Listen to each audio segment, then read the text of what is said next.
welcome, whether you are a Woodmont member, somebody in the Nashville community, Vanderbilt student. We're glad that you're here for a special class with Dean John Geer, talking about the election that is now 5 days away. I want to do a brief introduction because many of us have gotten to know him, at least at Woodmont in recent years.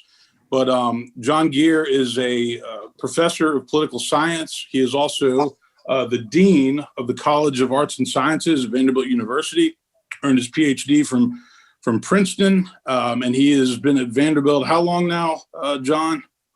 25 years. 25 years at Vanderbilt. He is well-versed in clearly in the political science arena. He's provided extensive commentary for Fox, CNN, NBC, CBS, MSNBC, ABC, and NPR. He's written a number of books and articles, and I could go on. But it's great to have him back, to welcome him back to Woodmont. And basically, here's what's going to happen. I'm going to turn it over to John and let him give some remarks as long as he'd like about the election. I've got a few questions for him, and then we will do our best to open this up to Q&A. And just remember, if you have a question, make sure it's first a question and that it's fairly short. So welcome, Dean Geer. Good to have you back. Thanks for joining us, and I will turn it over to you. Well, thank you, Clay, and thanks for the invitation. It's something I always enjoy, both visiting normally the church rather than via Zoom, but that's the times we live in. And this election, and I should preface my comments by saying, well, I'm at home, and we have about a year-old dog, still a lot of puppies, so at some point he may make an appearance, and we will just view him as an additional guest, but we'll see. So this is an important election. That's kind of obvious. It's a fascinating election in lots of different ways, and I want to try to talk about some of those. Normally, an election like this, the incumbent's in usually pretty good shape, because what American politics basically has a turnover. About every year we change parties, who's running the presidency. Eisenhower had 8 years, then the Democrats had 8 years, and then the Republicans had 8 years.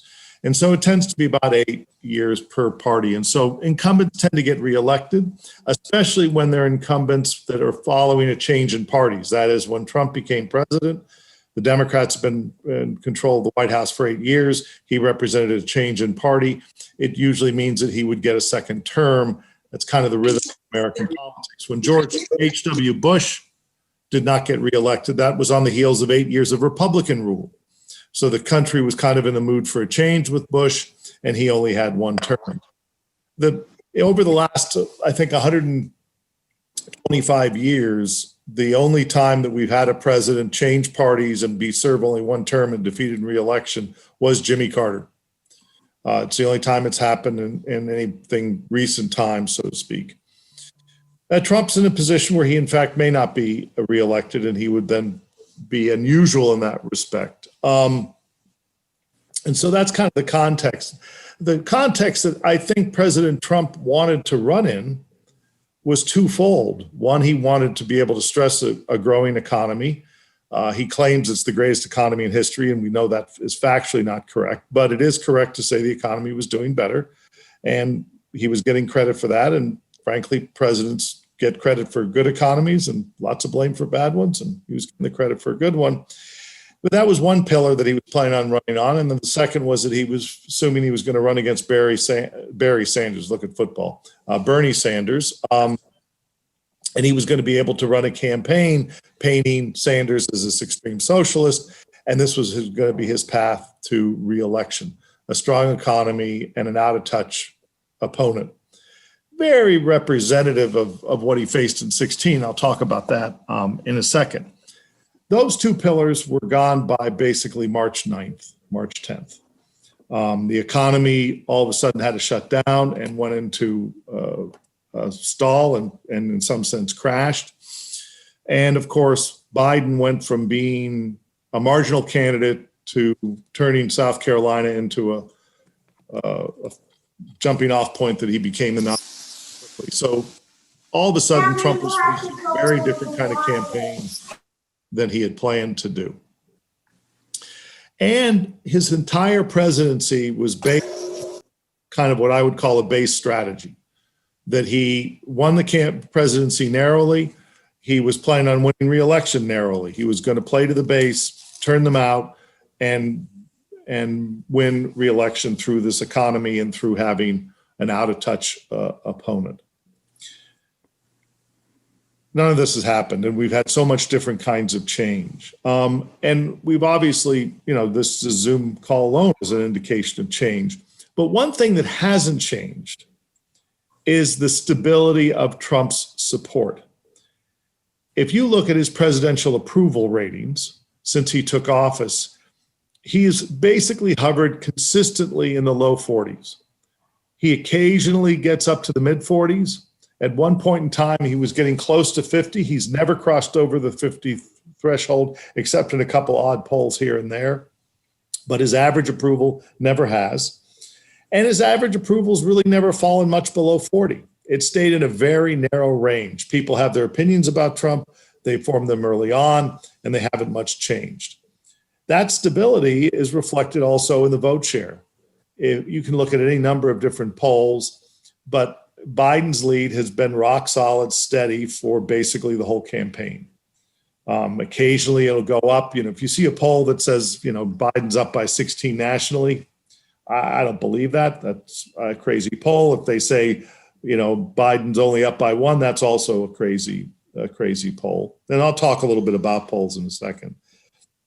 But it's been very stable. Very few things have moved it.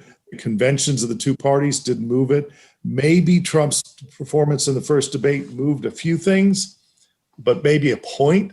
And part of that is because, again, the stability is tied to there's very few undecided voters out there. People have made up their minds, and that has just created stability. So you then compare 2020 to 2016, and people say, well, Trump was behind in 2016 and he ended up winning. That's true. And that'll happen again in 2020, maybe, but that's not so likely. Partly because of the following facts. One is that there was a big chunk of undecided vote out there in 16. Hillary Clinton had a heck of a time getting over 45% in any poll. Joe Biden's consistently over 50%. That's a big difference. The share of undecideds is 3 or 4 percentage points, and they tend to break against the incumbent when they do make up their minds. But even assume it's an even break, it's not going to change the numbers very much. In 2016, many of the people who voted for Trump wanted a disruptor, and they got a disruptor in Trump, and many of them still love that fact about him. Others have some doubts, but he's a known commodity. And so that being a known commodity means that there's just fewer people undecided. And Joe Biden's a known commodity. We're talking about two well-known candidates. And so it's just, again, people have their opinions. The other thing that I think is hard to underestimate, and I don't think pollsters picked it up particularly effectively, but people on the ground did. In 2016, the level of dislike for Hillary Clinton was staggering in ways that weren't always picked up by the polls, but people who were running the campaigns, let's say in Western Pennsylvania, they talked to people. There was just real dislike. That's not true for Biden.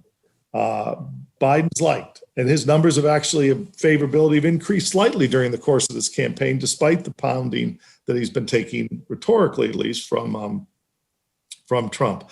But Trump's not running against Hillary Clinton. He's not running against Bernie Sanders. He's running against Joe Biden. And it's just hard to paint Biden as a socialist because he's not. It's hard to paint Biden as an extremist because he's not. And so all these things have just changed the race in ways that make just assuming that the polls are going to be wrong. It's possible, but probably not. So polls for a second. Okay, I guess someone turned off their mic. That's appreciated. Thank you. So basically the polls were off by a little bit, not a huge amount, frankly, but they were off in a couple of key states. Pollsters have reacted to that and changed the weighting scheme. The problem is that basically pollsters are like generals. They refight the last war, which isn't necessarily always the right way to do it. And so pollsters have been very sensitive to making sure that we try to take account of the support that Trump has among not very well-educated white voters. And they've been successful in that. But that assumes that the electorate of 2020 is going to look like the electorate of 2016, and that could easily be false. And the early indications from early voting is that it is false. So that every poll that you get, you have to try to weight, because the people who answer polls are different than people who don't. It's kind of an obvious point, but you have to try to figure out how to account for those people who don't and what's systematic about those people who choose not to do it. But if you assume that the electorate, let's say Biden has a 5-point lead, and let's say the electorate, that is the people who turn out, look like they did in 2010, that was the year of the Tea Party, that 5-point lead by Biden basically goes to nothing. That is that the turnout that we saw in 2008 among the demographic groups were very kinds of people who Trump can draw, that like Trump. All of a sudden, Biden's lead evaporates. So you have this 5-point lead. But let's say you decide that the electorate looks like it did in 2012, which had pretty high African-American turnout. All of a sudden, Biden's lead goes from 5 to about 7 or 8 points. And further, if you decide to assume that the electorate will look like the turnout that the African-American community showed in 2008, Obama's first term, all of a sudden Biden's lead swells by even more. And we just don't know what the turnout will be among African-Americans. Again, the early vote suggests it'll be high, but the problem is that all the early vote estimates are difficult to read into because people are voting early because of COVID. The only statistics that I found impressive that suggests that turnout's going to be very high in this election is that in the state of Pennsylvania, for example, and it's also true in the state of Michigan, if you look at the people who have already early voted, 25% of those early votes were from people who did not vote in 2016. In other words, we're getting a lot of what we call low propensity voters to turn out, that the people who decide, look, I don't like Trump or Clinton, I'm not running, I'm not voting. Those people stayed home. The African-American community stayed home. Turnout among blacks was about 67% in 2016. It had been 73% in 2012. That's a huge difference. So it looks like a lot of people who didn't vote. The youth, there's some signs that the youth are voting at higher numbers than normal. Normally, the 18 to 25-year-olds are terrible voters. But there's some evidence that they're turning out a little bit higher numbers. But again, you have to be careful. Given the results of 2016, everybody, especially myself, who happens to be a pollster, is very reluctant to make any predictions. Is it a sure thing that Biden's going to win? No. Is it a likely thing? Yeah, probably, 80% chance that Biden will, in fact, win. And that's not based just on the polls. I think there's other things that one should pay attention to. One of the things that all of you should worry about is, where's the poll coming from? Is it a Democrat who's doing the polling? Is it a Republican? And that's a legitimate question to ask. One of the things I've noticed is that the Democrats are releasing their internal polls to the media. The Republicans are not. And why aren't they? Because the numbers are bad. Their own numbers are bad. Because anytime you have a poll that shows something that you like, you find a way to get it into the news media. Very few Republican internal polls are being released. A good friend of mine, a guy named Fred Davis, great guy. He is the ad person for the Georgia Senate race with Purdue and with John Cornyn in Texas. And he 2 weeks ago told me he thought there was no chance he'd win both of those races. He was hoping for one and very, very much feared he'd lose both. That the tsunami was coming against the Republicans in pretty serious ways. This is a Republican consultant making these kinds of claims. You're beginning to see people like McConnell and others distance themselves from some of Trump's statements, just like on masks, et cetera. And finally, look at where the travel schedules of the candidates are. Harris is going to Texas later this week. Biden's been in Georgia, interestingly, Warm Springs, Georgia, which was an interesting connection to FDR and the virus that FDR fought and from 1923 on, polio.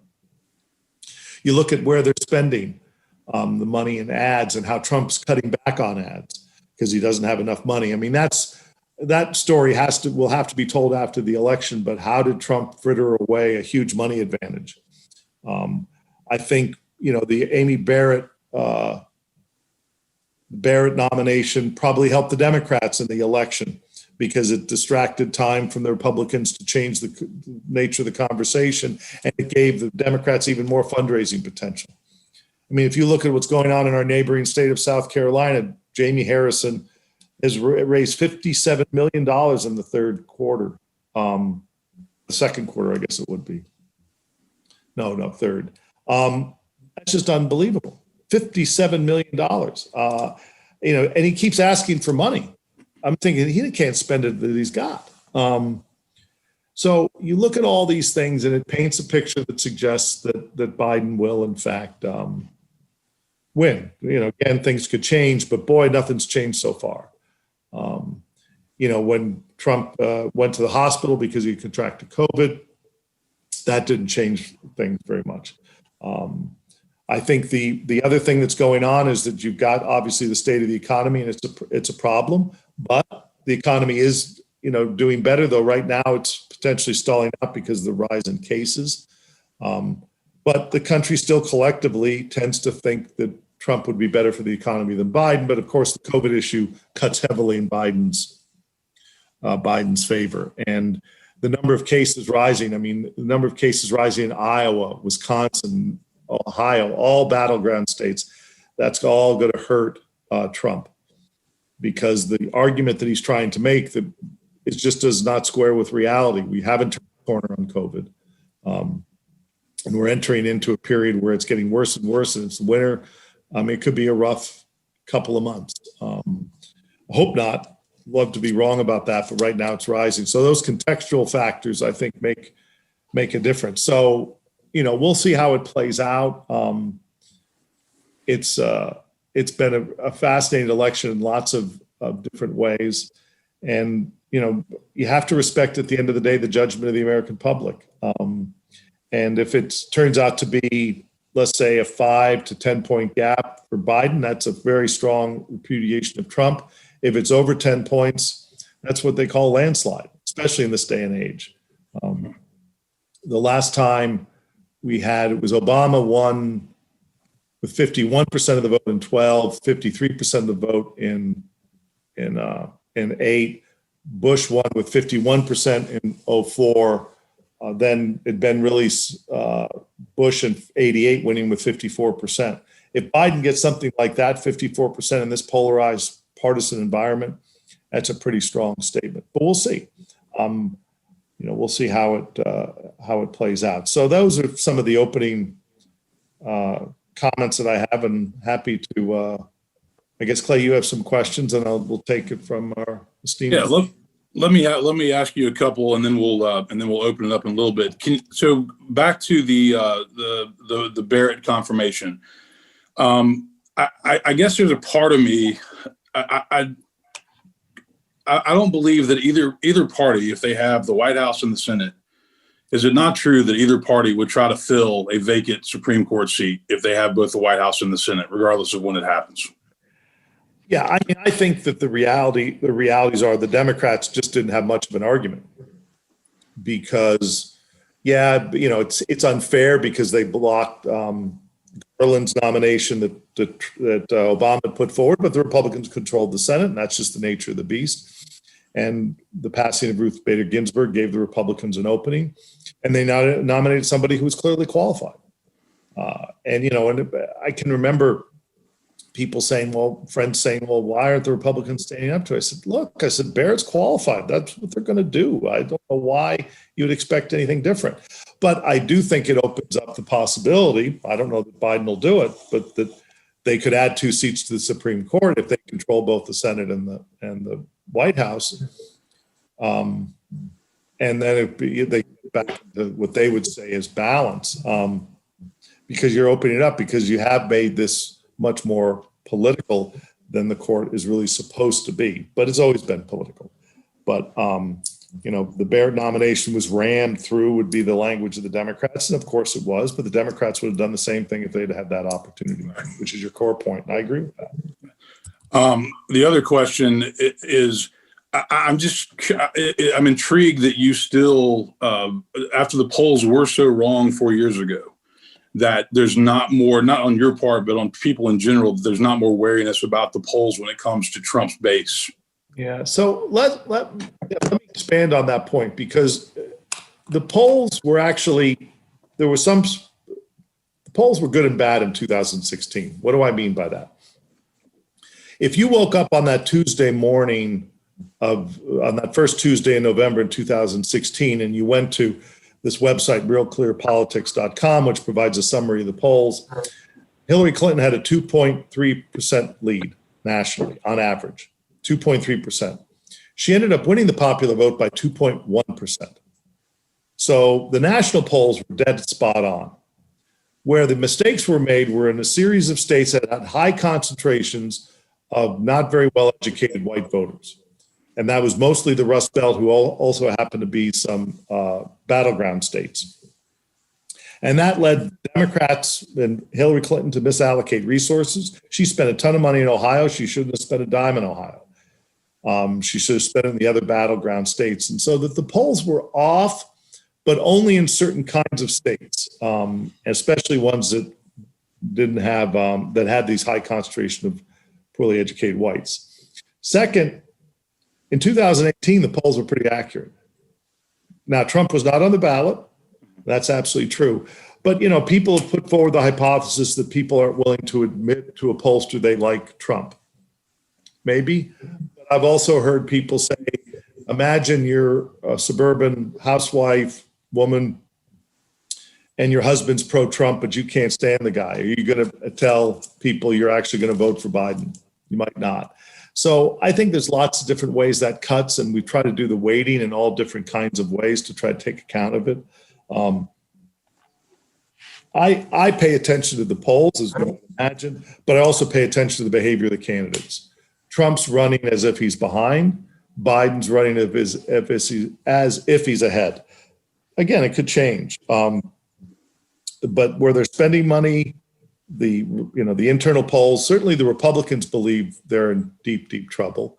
But it's also true that the weekend prior to 2016, most people in the Trump campaign thought they were going to lose. In fact, Trump did not even have an acceptance speech written. Right. So, but these polling differences are basically double what they were, because Hillary Clinton had at one point in time about a 7-point lead.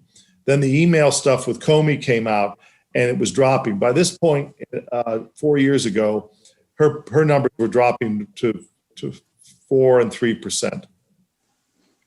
Biden's numbers have just not changed. They're just rock solid at 10 points, give or take 8 to 10, depending on which poll you want to believe in. So I have more faith in the polls, but I think there's could be error in them, but it's just not that large. It would have to be really staggering. And, again, it's possible, but at this point in time, I just don't think it's super likely. Do you think Biden would have been better off to pick he kind of pigeonholed himself when he committed to picking a female? Do you think he would have been better off picking a more moderate vice presidential candidate to be on the ticket? Kamala Harris was voted the most liberal senator in the U.S. Senate a few years ago. Do you think that was a wise move, or do you think he would have had a stronger position if he had chosen a more moderate VP? I think he picked somebody who really fit the bill in a lot of different ways. She's a good campaigner. She's smart. She obviously is a lot younger than he is. That helps. I think having somebody of color is a big plus. She's shown herself to be adept at campaigning. You can always try to second guess yourself one way or the other. But one of the things that's pretty clear is that her candidacy has given Biden a big lift in fundraising. And that certainly helped. She hasn't tried to upstage him.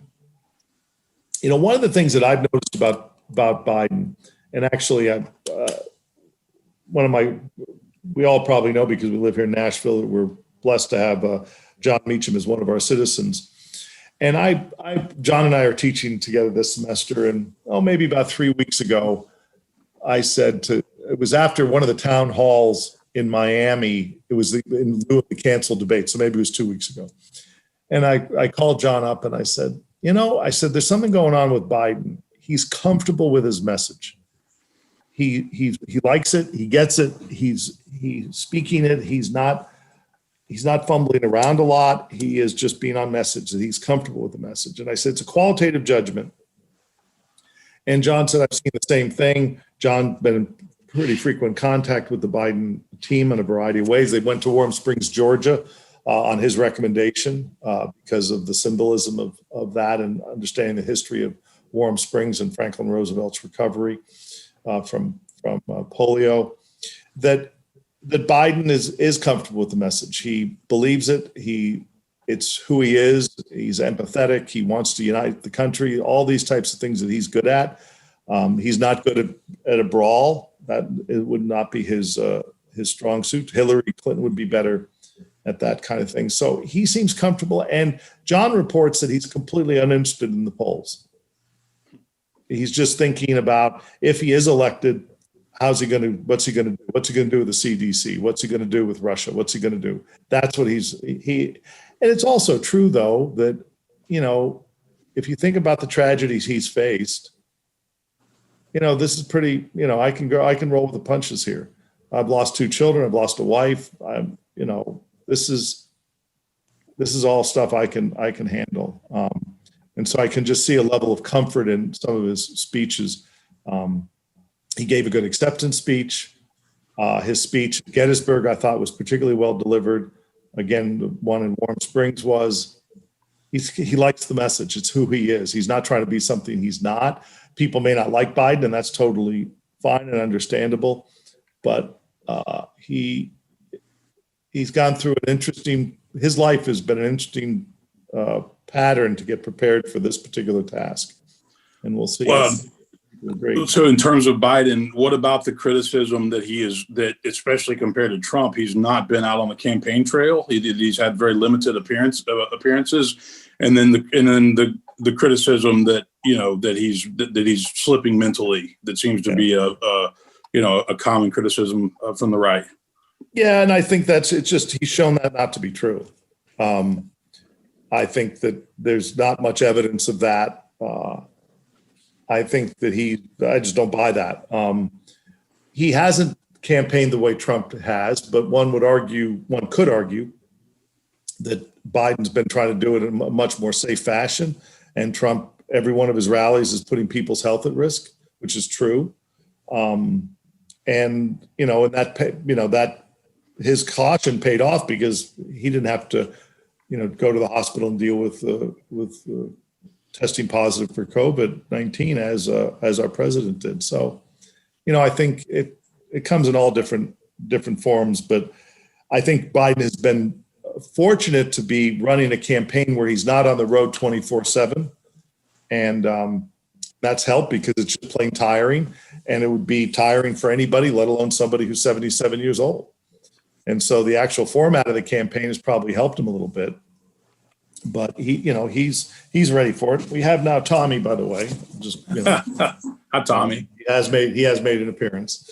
So, that's, and that's part of what's going on. If you go back to, so many of you were around and voting or around in 1980.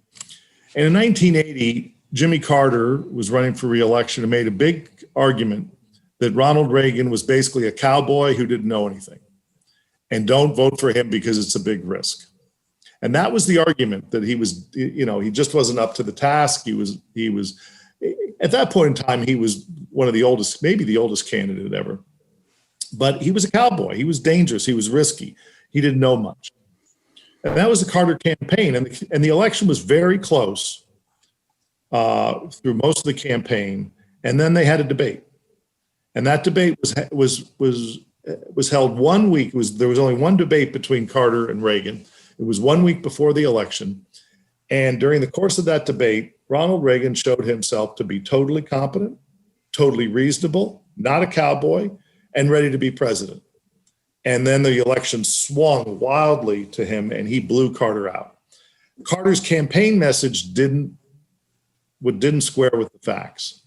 And that's the problem that Trump has faced in this campaign. He's trying to claim that Biden's out of touch. Well, if Biden had been showing that kind of out of touch concern, fueling those concerns with bad speeches, ineffective speeches where you look confused, that could have made that criticism stick. Or trying to attack Joe Biden as if he's a socialist. That's just not credible. It's just not credible. I mean, Joe Biden represents moderate strain of the Democratic Party. It's just true. And so, those are things that just make it hard. And he's campaigned pretty effectively. Should he campaign more? Well, some people might like it, but it's also a health risk. And you could imagine, how it would have been treated if Biden had, contracted COVID. And I know that he's being very, very careful about it because he does not want to, get it because it could, it can kill any of us, but we know it has a bigger effect on people who are over 65. All right, final question, and then I'm going to open it up and get Amber's help. What would you say?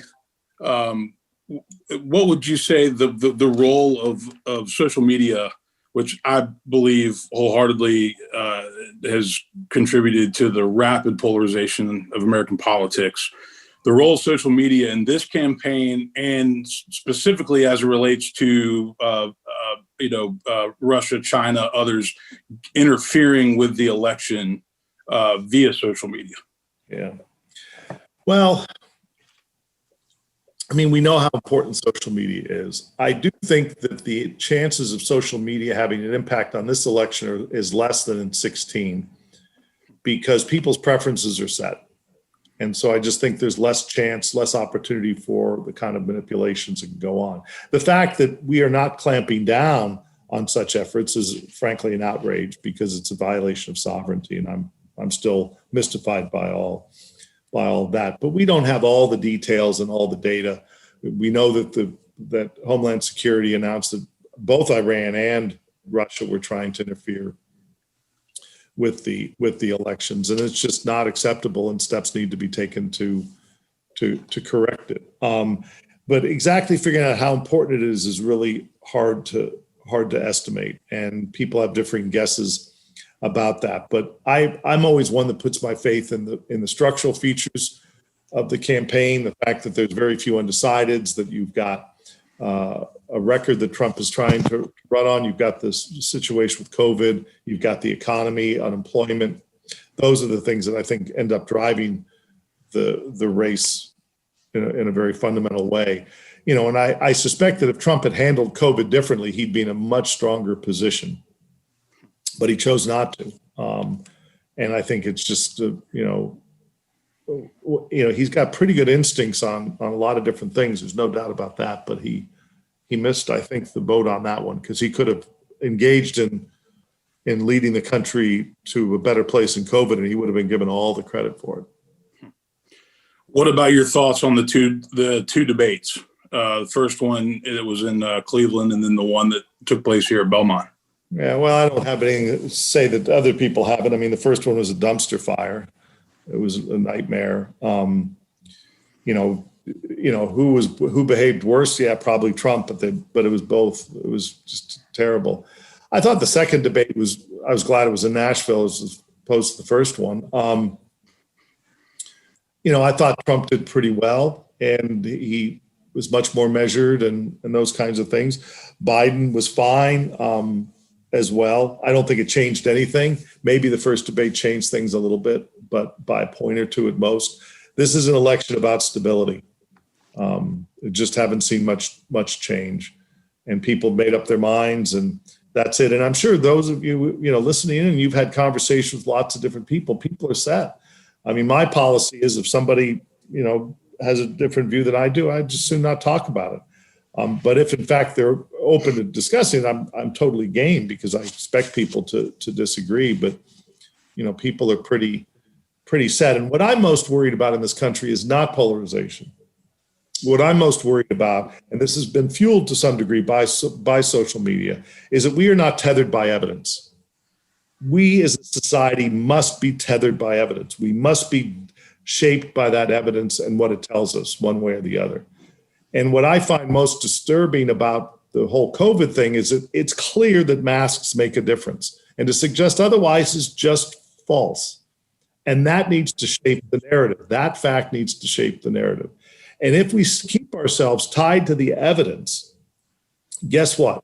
Sometimes the left is right, sometimes the right is right, and sometimes the middle, so to speak, is right. And the way to get this country back is to get people focused on evidence, to respect science, to respect the data, and to play and to deal with it. Don't make stuff up. And this is a fault that's true on the left and the right, and it's certainly, the social media is littered with this stuff. People just making unsubstantiated claims. I'm teaching with this in this elections class. It's online. There's 825 Vanderbilt students, and I'm very proud, by the way, of Vanderbilt students. I mean, they have been unbelievably careful in coming back to campus and navigating all the health protocols. I'm exceptionally proud. I agree with that. And among 825 students, you've got a wide range of people. And we have someone who's from QAnon. That's their right. That's fine. That's what this country's about. But then tries to post pictures suggesting that Joe Biden's a pedophile to the class website. The pictures are of Joe Biden hugging his grandchildren at the time of his his son's funeral, their father's funeral. And he was hugging his grandchildren. And that's evidence of pedophilia? I have no patience for that. That is just false. That's wrong. That's outrageous. And that's an example from a fringe group on the right, but you can find fringe groups on the left saying the same damn thing. And it's just really critical that we be shaped by the evidence. Because if we do, guess what? You'll find out that, sometimes the Democrats have the right answer and sometimes the Republicans do. Because no side, no one, and ideology should not be driving our decision-making. Principles, that's okay. But John, one of the big concerns from Republicans and people that I know on the right is the law and order concern, the number of cities and riots and looting that have happened in the aftermath of the George Floyd killing, and people just saying, if we can't have order in our cities, then we're all at risk, and that really, even though it's kind of slowed down this summer, it really bothered a lot of people that things got to the point to where they did. So what are your thoughts on that? Well, it's hard to know. I mean, well, first of all, if somebody breaks the law, that is, they loot a building or a store, they have to be arrested. But what we don't have a good feel for is how much of these excesses were being fueled by groups on the right agitating people on the left. This country is founded on the idea that you can protest. So you have to be able to, but you have to do it peacefully. I mean, the success of Martin Luther King was because he wanted to protest peacefully, though lots of people didn't want to do that. He was able to keep it at a much more peaceful level that was really, really critical. I think that we have, this is where it becomes really hard, because one of the consequences of this polarization is that you have left-wing and right-wing media. And boy, they tell a totally different story. So if you're covering the cities and you're listening to Fox News, you're going to get a picture that it's really grim and all these things, and there's no law and order. And you listen to MSNBC, they'll tell a different story. My instincts tell me it's somewhere in between, that some of the cities did have protests that did get out of hand, and that has to be clamped down on. In other cases, that wasn't so bad. And I think that a lot of it's rhetoric. If you go back, and this is an empirical observation, but people have said, well, Trump is running a campaign like Richard Nixon did in 1968. That's actually false. No, Nixon was not doing that. It was George Wallace who ran the campaign that Trump is running. If you go pull out the ads, go to YouTube and look at George Wallace's ads from 1968. Oh, I mean, they're not as techy as Trump's, but the same themes, talking about law and order, talking about, businesses being burnt, this kind of stuff. Law and order has been a long time theme, and it's really important, but I would want to know a heck of a lot more before I made any strong judgments about it one way or the other. But we've got to support people's right to protest, especially peacefully. And if they start damaging people's property, got to arrest them. All right. With that, I'm going to go ahead and give others a chance to ask a question. And again, please make it a question and keep it fairly short. I see Rich Sanderson. All right. Hey, thanks a lot, Clay. Dr. Geer, we'll just get off the presidential election and talk about the Senate. Can you comment to some of the races that we've got the Republicans quite vulnerable? You mentioned Jamie in South Carolina. I love him. He's the best. But what about the rest of the country, if you may? So, right now, you would have to say that if the Democrats are pretty likely to take the Senate. You've got, Gardner in Colorado is almost surely going to lose. Now, Doug Jones in Alabama is likely to lose, so that's a wash. Tillis is still vulnerable despite the shenanigans, so to speak, of his opponent Cunningham. Collins in Maine is pretty vulnerable. And remember, if the Democrats win the White House, they only need to pick up 3 seats because the vice president breaks the tie. And so you've got those going. But then what about the other races? Well, Iowa looks vulnerable right now for the Republicans. They could lose that seat. I have to, my instincts tell me that somehow Lindsey Graham will hold on, but maybe not, because who knows what black turnout will be like. I think that Daines in Montana is in trouble with Bullock. That could go against the Republicans. As I told you earlier, Fred Davis says that Cornyn and Perdue are in trouble. The Democrats could take one of the Senate seats out of Georgia. I think that's completely possible. And so there are basically 10 seats total that can flip. 2 of them are Democrat. The one in Michigan probably won't, but could flip to the Republicans. Doug Jones, I assume, will lose in Alabama. But, one of the things that Trump has done is he's nationalized politics in lots of ways. And so that's made these races go with the national direction. So, when you see that a state like, I saw a poll, it's one poll, and so you have to be careful, but Montana was within the margin of error for the Democrats. I find that hard to believe that that's true. But if it is, that's among the reasons why Bullock might be able to win that state. And the other thing to keep in mind is when you have a bunch of toss-up states, let's say there's 8 toss-up states, and you kind of assume, well, because you're tossing a coin, each side's going to win 4. That's usually not what happens. It's usually there's kind of a national tide that favors the winning party. And so rather than winning 4 out of those 8, you win 6 to 7 out of those 8. And those are the kinds of reasons why I think the Democrats are in pretty good shape. They're also flooding the airwaves. The Harrison money is ridiculous amounts, but there's just all kinds of great success for the Democrats on the fundraising front, and they're spending that money.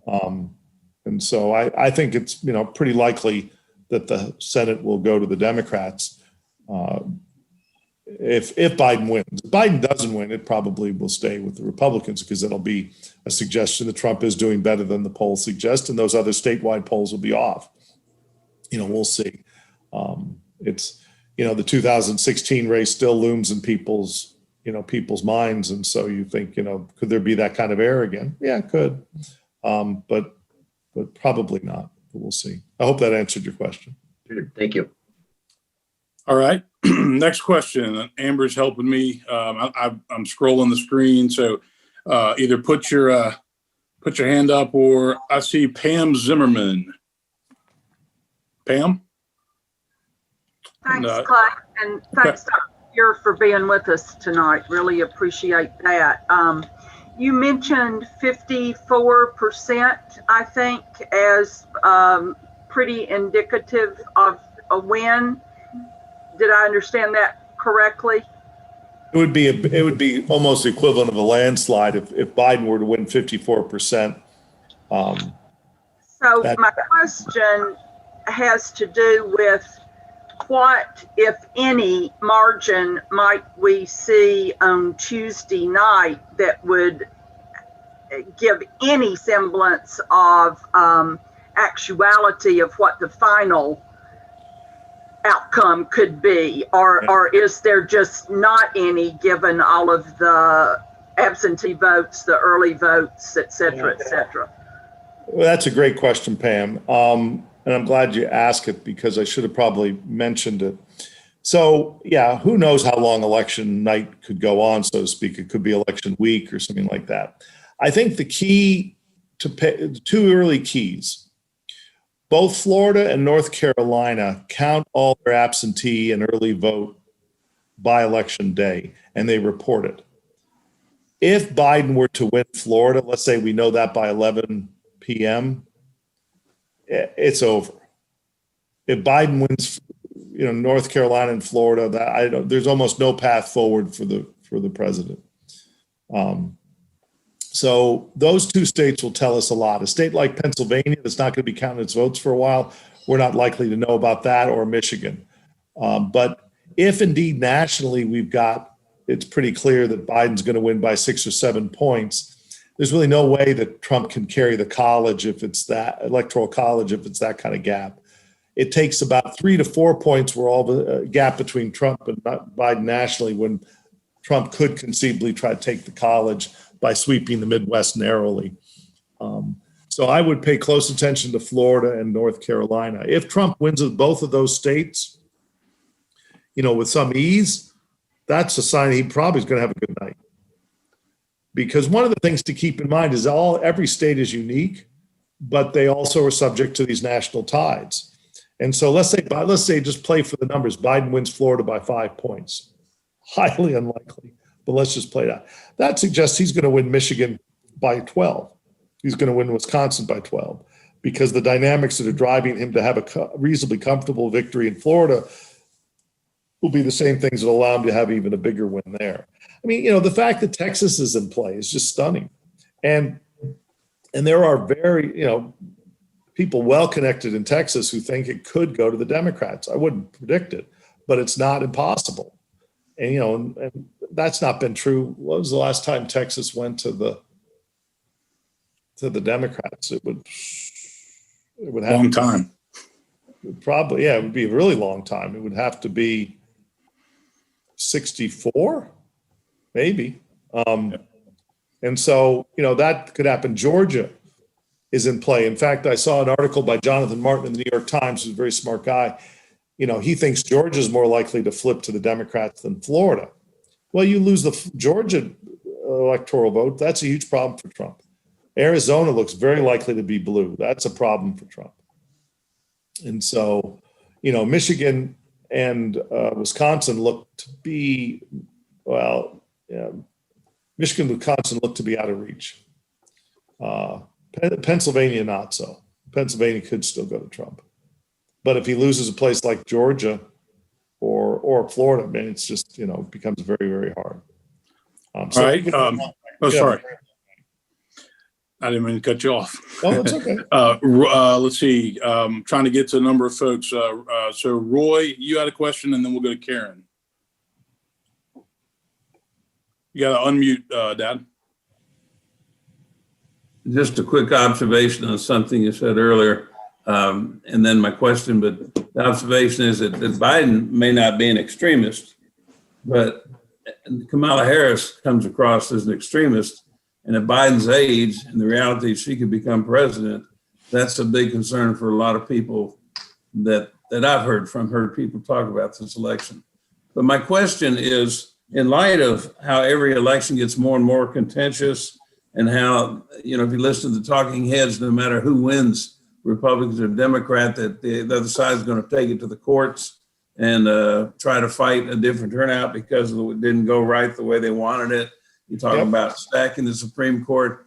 Is our American process of electing a president working as well today as it has in the past?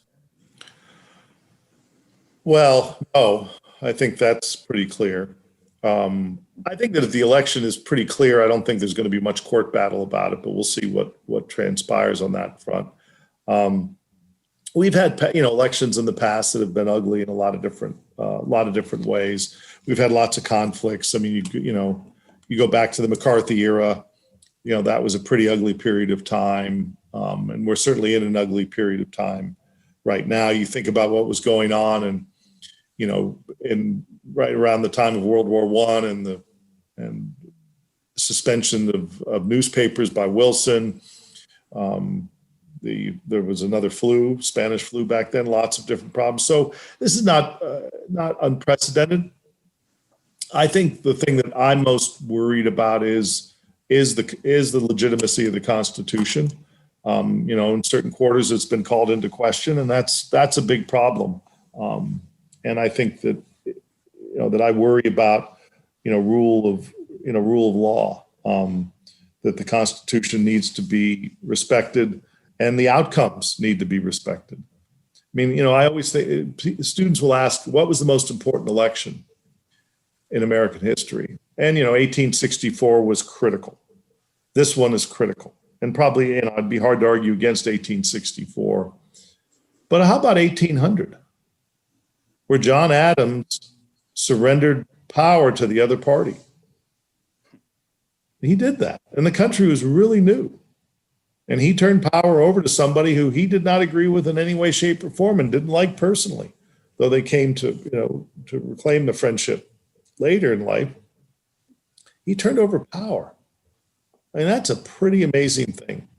And I will tell you, and this is partisan in a certain way, but you think back on various things, think back on the 2000 election. Al Gore just conceded an election that he fundamentally disagreed with the court handing the victory to Bush, but he respected the decision. And even though he was totally opposed to it, he respected the rule of law. And that is something that just needs to be honored.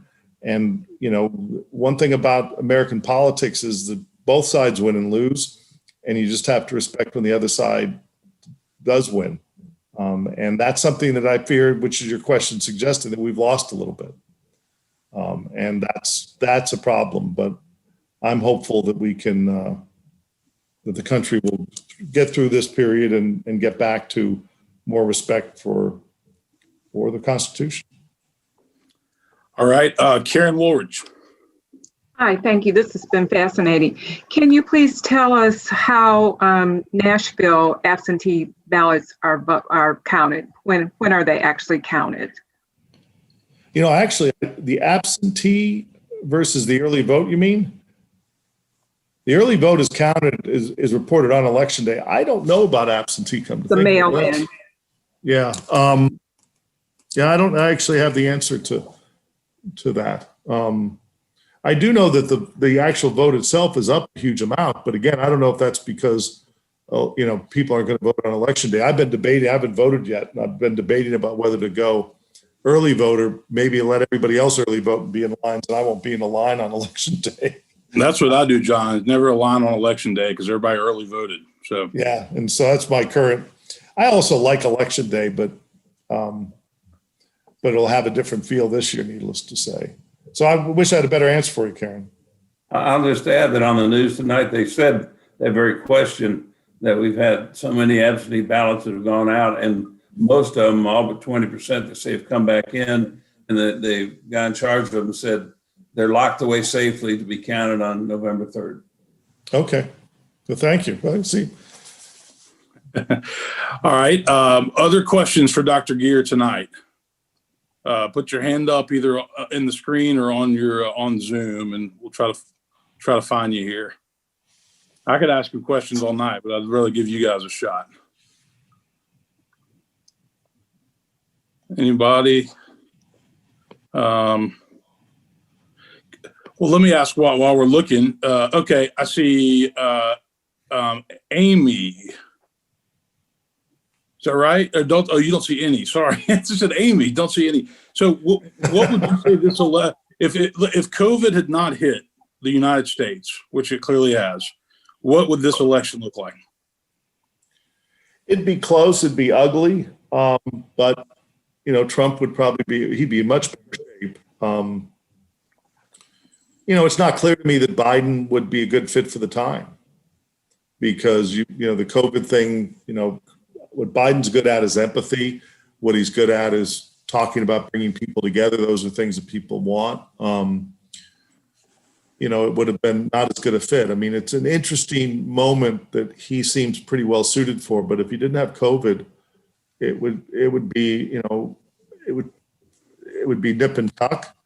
But assuming that the economy would still be doing well, it was beginning to slow down before COVID really slowed it down. But people still have faith on average in Trump handling the economy, yet we have record levels of unemployment claims and other things like that. And the economy seems to be getting better, but it's going to start to stall out again because of the rise we see here in Nashville and we see it across the country. But it would have been much closer than it is right now. And I think that if Trump had handled COVID differently, it'd also be very different and he'd probably be in the driver's seat. What are your thoughts, John, about, COVID, what we've done, haven't done, the lockdowns? A lot of people talk about the unemployment, the drinking, the alcoholism, the depression that comes from the lockdowns, and people saying we cannot do that again. We cannot go there again. And then as a church, we are constantly wrestling with what can we do and what shouldn't we do? And how can we get people connected but not be irresponsible?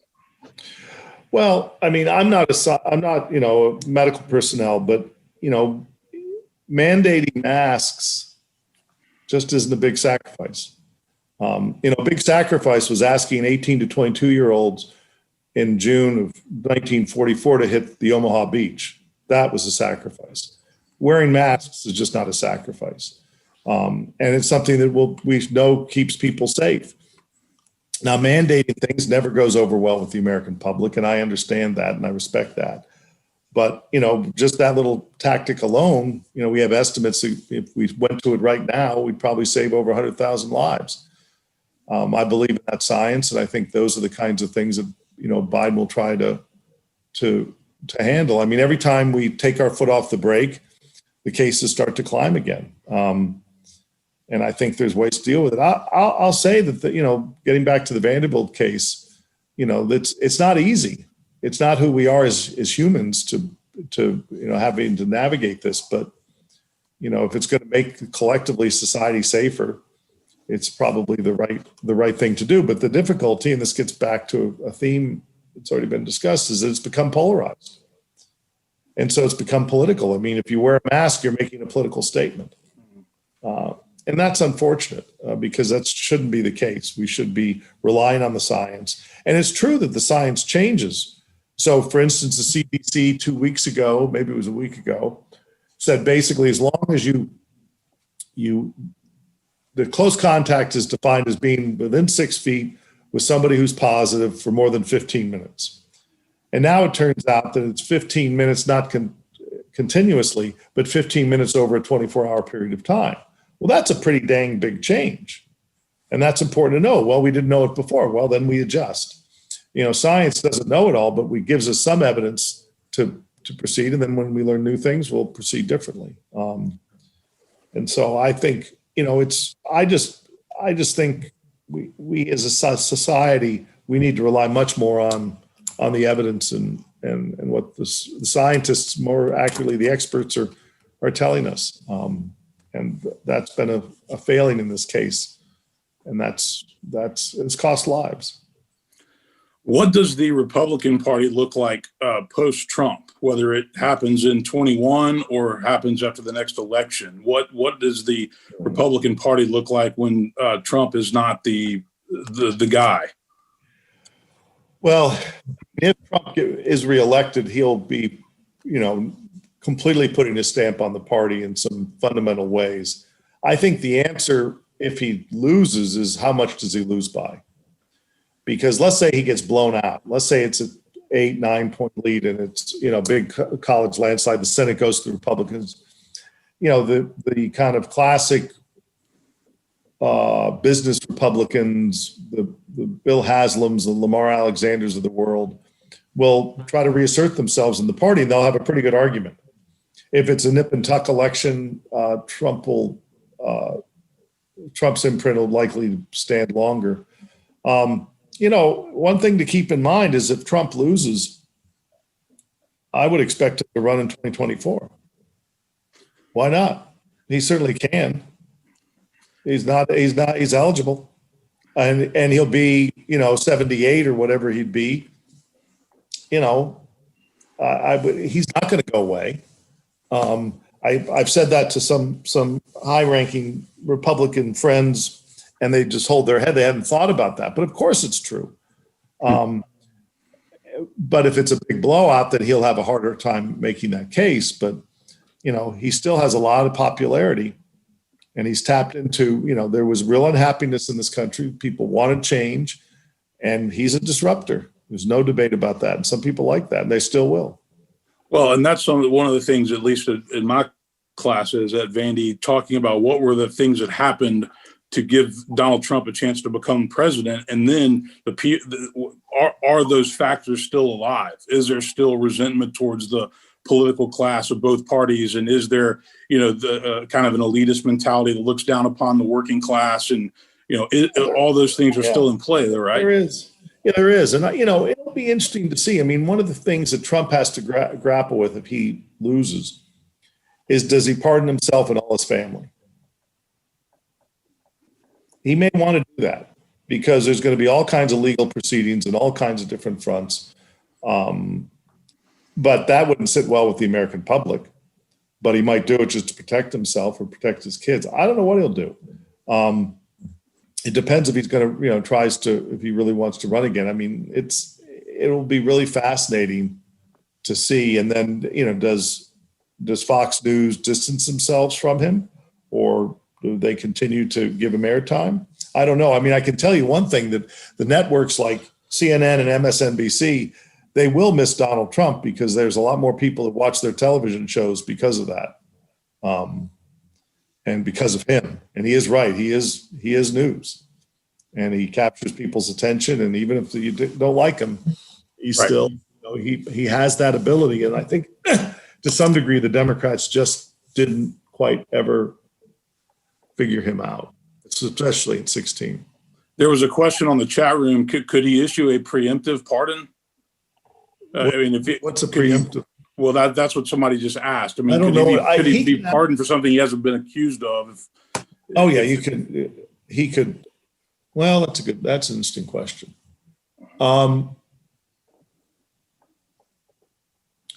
Hypothetical. The way it's been framed to me, and I'm not a constitutional scholar, is can he in fact pardon himself? The Constitution just gives the president the power of the pardon, doesn't put any conditions on it. Right. And so, you could imagine somebody would try that in court. And I don't know how the devil, did the framers intend that you wouldn't pardon yourself? Probably, but I doubt there's any documentation to that fact because they didn't think about it. It's my guess. But again, I'm not a constitutional scholar, but I do think that Trump is likely to face a lot of legal hassles once he steps down from the presidency. All right, a couple more, and then we're going to call the night. John Carpenter, you had your hand up. Unmute if you could. Where's John? Thanks. Will Fox News retain the same influence if Trump is badly beaten? Oh, yeah. Fox News is here to stay. They have a very strong audience base.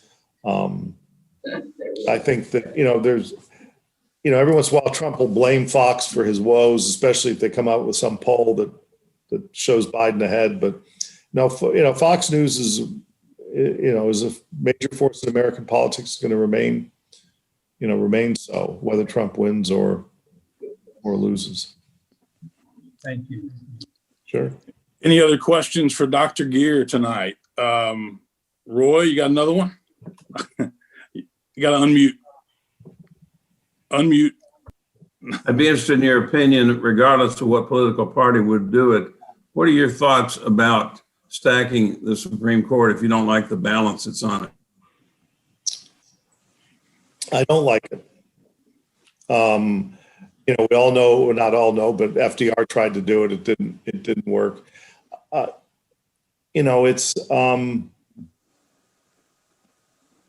It just makes it partisan, but I understand the instinct because it was the same thing that led the Republicans to short circuit the process to get Barrett nominated and confirmed. I get all that. I'm not a big fan of it. You can see, Biden's kind of ducked the question. You can see that he sees the merit in it, but it makes him uncomfortable. And so he said he's going to call for a commission to take a look at it, bring in Democrats and Republicans. That'll probably not get him very far, probably buy him time. It's been, the court has changed its size. It's not unprecedented. I just don't like it because then at some point in time, the other side's going to get in and they can just increase it. And it's hard to argue, frankly, if you look at the number of cases the court's been hearing, you can't make a case of being overworked. The number of cases they're actually hearing has been down over the last couple of years, but we'll see how it plays out. I mean, the court's always been political. It's just a little bit more political now. And, people don't know what Barrett's going to, how she's going to rule on things. A lot of worry about women's right to choose. And I get that, but it's also true that the precedent is there in Roe, and how does the court choose to honor that? And, we'll just can guess at this point in time, but I prefer the court not be expanded personally, but there'll be a lot of pressure if the Democrats control all three branches. It'll be payback on Garland more than really the payback on Barrett. And I don't like the word payback. So, Dr. Geer, 4 years ago at Woodmont, you, and I have to remind you of this, you predicted a Hillary Clinton victory. So tonight, I hear you predicting a Joe Biden victory. I'm saying it's very likely. It's very likely. Okay. I've learned my lesson. Well, you got a bipartisan group tonight, and thank you for being with us and giving us your analysis. Clearly, next Tuesday will be a fascinating day and night that hopefully for the good of the country, we'll know, at the end of the day who the winner is. But we appreciate you being with us, and I'm gonna close this with a short word of prayer, lift up our country, and again, I want to thank John Geer for being with us, and thank everybody for joining us tonight. Another great session. So let me say a short prayer. Loving God, we are grateful to live in a country where we have a democracy that is vibrant and lively, and so we pray for all of our leaders. We pray for those who are making important decisions. We pray for the integrity of the process that our founders set up. Thank you for Dr. Geer and for his just his intellect, his experience, and his taking time to be with us tonight. And we pray for our nation as we move into a very divisive election next week. All this we pray in Christ's name. Amen.